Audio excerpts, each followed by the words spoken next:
acha que os filhos adotados são muito diferentes dos biológicos? Sabe como ocorre o processo de adaptação das crianças às novas famílias? Então fique com a gente neste segundo bloco do Educação. Vamos falar dos testes, né? Você falou do teste aí da festa, testes comuns em casa, que as crianças, né, fazem para entender o lugar delas, ou até para ver se os pais, muitas vezes por insegurança, se a amam mesmo, se a querem ali. Isso, acho que, assim, do ponto de vista psicológico, esse é o que mais nos interessa, né?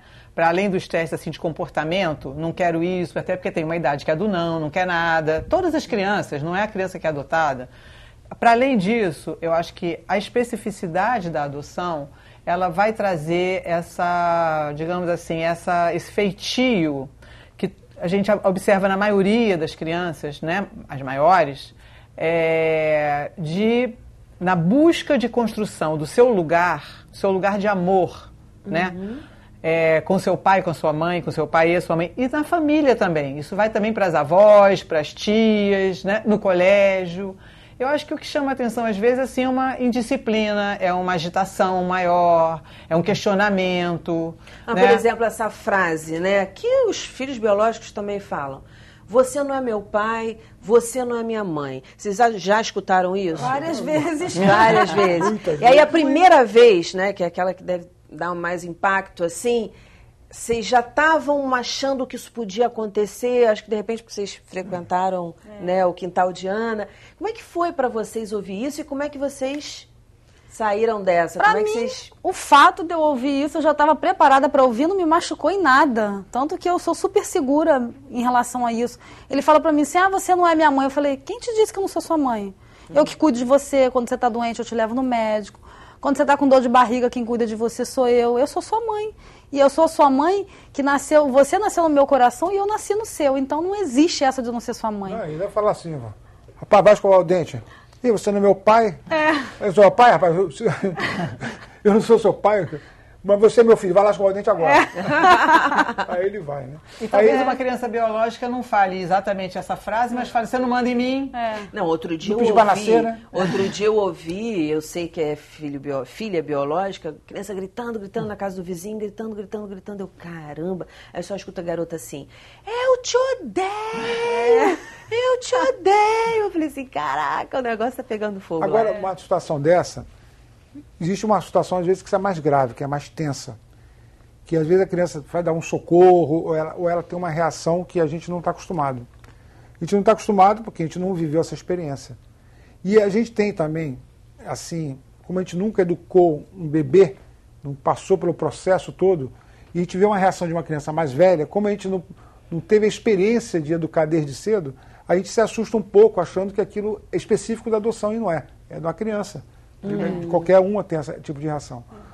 Tem mais a ver com a faixa etária dela, com o momento que ela está vivendo, do que com o fato de ser adotivo. Isso. Né? E eu percebo também uma falta de preparação minha em muitas situações. Quando eu percebo que eu estou perdendo a cabeça, eu paro assim, às vezes, e penso assim, o errado é que sou eu na parada. Porque eu sou adulto. Eu sou a pessoa que teria que estar no controle da situação e não estou perdendo meu controle. Porque ela está fazendo o papel de criança que ela é. É fazer birra, é me provocar, é me testar.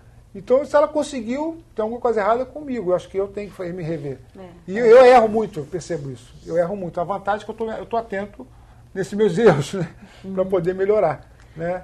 Como lidar com a curiosidade dos filhos de conhecer os pais biológicos? Como trabalhar isso? Eu acho que vai ter que ser essa situação, como a gente, né, acha que a verdade sempre é o que funciona bem, né, até para a formação do sujeito, do caráter. Né? Você não pode mentir para a criança, você não pode enganar, não pode ficar seduzindo e trocando isso. Então, as crianças que têm essa curiosidade, eu acho que isso vai ter que ser encaminhado de alguma maneira. É raro, viu, enquanto elas são crianças. Talvez isso aconteça mais na adolescência ou mesmo na idade adulta. Sim, e tem como ter esse acesso a isso? Os pais, por adoção, eles têm, por exemplo, se a criança quiser, o adolescente quiser, os pais por adoção têm como ter acesso a essas informações? Como é que isso funciona? Os pais têm acesso a toda a história do seu filho. É tudo dito, falado, escrito, sacramentado. Agora, a gente orienta, mesmo os psicólogos não sou, né, mas a gente tem a parceria da Silvana, advogada do grupo, orienta que numa situação dessas, vá procurar a vara. Porque lá eles têm uma experiência, quer dizer, transformar isso não seria nunca orientado para uma família por sua própria conta favorecer esse encontro ou fazer alguma coisa desse tipo. Entendi. Sempre então, ela veio, né, respaldo, né? Exatamente, essa criança foi entregue à família pelo juiz, né, que está dentro de uma vara de infância com profissionais da área, assistente social, psicólogo. Então, se chegar nesse momento, a criança tem esse direito, de repente, de ir à vara, conversar com o juiz, com os profissionais, para dizer por que ela quer conhecer, ou ela quer saber, ou se há possibilidade. É comum, Beth, chegar nesse ponto da... Eu acho que é raro. Tem um dado interessante da doutora Lídia Weber, que é psicóloga e pesquisadora dessa área. Eu leio alguns livros dela, e ela fala uma coisa muito interessante. Ela fala que quando você conta desde cedo para a criança, de uma forma normal, o que é adoção, assim como o nosso filho mais velho, que já sabe, né, que foi adotado, e tem orgulho, hoje ele gosta, é uma coisa que ele tem prazer, porque ele participa de alguns eventos, ele se vê com uma coisa super bacana, a filiação que ele tem hoje. Quando a criança tem desde cedo essa consciência da adoção, normalmente ela não procura os pais biológicos. Elas querem saber até da história, mas normalmente não tem por que procurar. Já se encontraram, Já se encontraram. E a gente, inclusive, tem no nosso grupo do pós-natal uma família de uma mãe que ela é adotada, o filho dela é biológico, e ela vai ao grupo para trocar, e é muito interessante a experiência. Então, a Roberta, eu posso falar o nome dela, porque ela vai à vara, ela vai aos vários lugares falar, ela é filha adotiva, o irmão também, eles não são irmãos biológicos, e ela diz que ela nunca quis saber de nada dessa outra história. Ela veio bebê, os pais adotivos sempre contaram para ela que ela não tinha nascido da barriga, que eles ficaram esperando um tempão até que eles foram buscar ela no tal lugar, que eu não me lembro qual é. Ela sabe de tudo, mas ela fala, eu não tenho por quê. Porque a minha referência, aquela pessoa, a genitora, né, como se fala, eu sou grata, ela me deu a vida, tudo bem, mas isso não é mãe. A minha mãe é a minha mãe, e meu pai é meu pai, então são esses pais que são os meus pais. Eu não tenho nenhuma curiosidade, nem nenhum interesse. Eu acho muito interessante. Então, uma observação que dá para explicar isso bem, eu acho que eu entendi isso bem, é o seguinte: quando você tem um marido, um namorado, ele não é seu irmão, não é seu biológico. Você adota ele como seu marido, você adota como seu cunhado. Eu tenho um cunhado. Você se apaixona por ele, começa a amá-lo, depois que ele tem um histórico de vida também, aí já falando das crianças mais velhas para adoção, né? Já tem uma história também, né? Amigos, né? Que a gente conhece também. Exatamente. Ótima observação. Quando você não tem um laço biológico com a pessoa, você acaba não tendo afinidade nenhuma, quer dizer, não significa muito. A Agnes, ela tem o pai dela, é o pai dela que convive com ela, que o biológico nunca conviveu com ela, então não existe um afeto. Porque não foi construído esse afeto. O afeto é o motor da vida. Falando em afeto, eu não posso deixar de jogar isso para vocês. Preconceito de parentes, né? Porque a gente sabe que preconceito existe por vários motivos possíveis e imaginários, desde cor da pele, a roupa que você está usando, ao seu cabelo, a sua religião, e em questão as crianças que são adotadas. Como lidar com isso?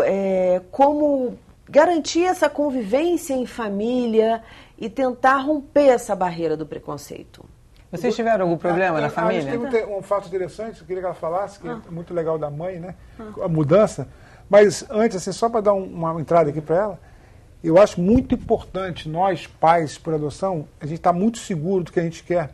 Porque quando a gente está seguro, conhece bem sobre o assunto, em qualquer meio que você vá, principalmente entre as pessoas que você gosta, que ama, você tem condição de lidar com isso e até educar as pessoas para uma outra forma de ver. Quem você não conhece, você não precisa nem dar satisfação, que a privacidade da sua vida não interessa a ninguém.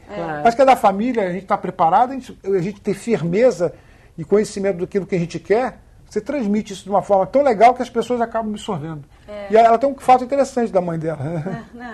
Não, assim, porque minha mãe no início ela sonhava tanto quanto eu em ter um netinho pequenininho, né, da minha cor, com a cor dos meus olhos, aquela coisa toda. Mas depois que o Patrick chegou, o Patrick ele é bem mulato, né? E eu sou clarinha, então assim, é uma disparidade, né?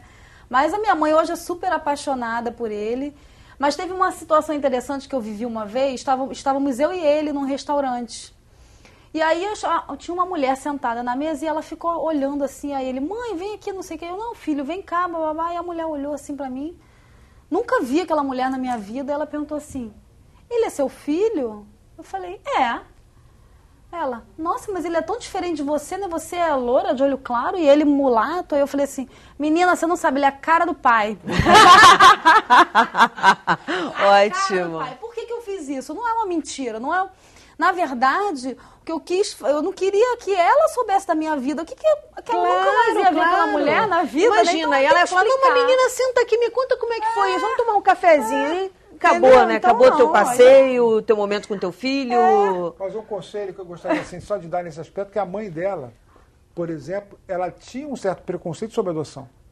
E aos pouquinhos nós fomos fazer o quê? Nós fomos educando os familiares, quando o processo de preparação, a gente foi devagarzinho, a gente foi ajudando essas pessoas a começarem a compreender, e compreender de doses homeopáticas, houve uma transformação absurda. Hoje ela é apaixonada pelos dois e fica assim, ai meu Deus do céu, esses garotos vieram pra gente. Ai, meu Deus, um amor incrível. Um amor incrível. E que não era assim, era uma resistência, né? Havia um preconceito. Quer dizer, quando a pessoa que está dizendo é o seguinte, quando você está tão inteiro de que é, né? Do que é. Eu sou pai... Há um desejo, né? Exatamente. O desejo está claro. Então, assim, não há alternativa para as pessoas se não aceitar o que é. Né? E aí a gente deixa para a criança né? conquistar, né? Porque a criança faz isso lindamente. Agora, imagina você no shopping Natal, como estava eu e ela. Ela, um menino com cor escura, né? Ele é pardo, ela branquinha, e eu numa cadeira de roda, que eu estava de cadeira de roda nesse dia, andando no shopping. Você vê que todo mundo olhava pra gente, né? Tá os tudo pais ali. são muito criativos. O ser humano é muito criativo, e os pais, por adoção do nosso grupo, que é um grupo grande, falam coisas muito interessantes. A pessoa pergunta, foi adotar? É adotado? Foi. Foi adotado. É filho? Foi adotado. Porque já gosta de botar isso no passado. Então vão inventando formas de que tipo de satisfação dá, aonde que responde, aonde que não responde. E a gente vai trocando essas histórias e as crianças no final riem dessas coisas, né? Muito legal, gente. Muitíssimo obrigada pela participação de vocês. Passou tão rapidinho, eu queria fazer tantas perguntas, mas fica para a próxima. Eu quero que vocês voltem aqui, primeira vez no estúdio, né? Os três. Prazer estar aqui. Prazer, Parabéns muito obrigada. Parabéns pela família que vocês construíram. Parabéns pelo trabalho. Muito obrigada, estar aqui. Nosso programa fica por aqui. Se você quiser ver novamente, basta acessar o site www.alerj.rj.gov.br. Educação, se você não se envolver, não rola. E na segunda-feira que vem nós temos encontro marcado aqui às 9 horas da noite. Até lá!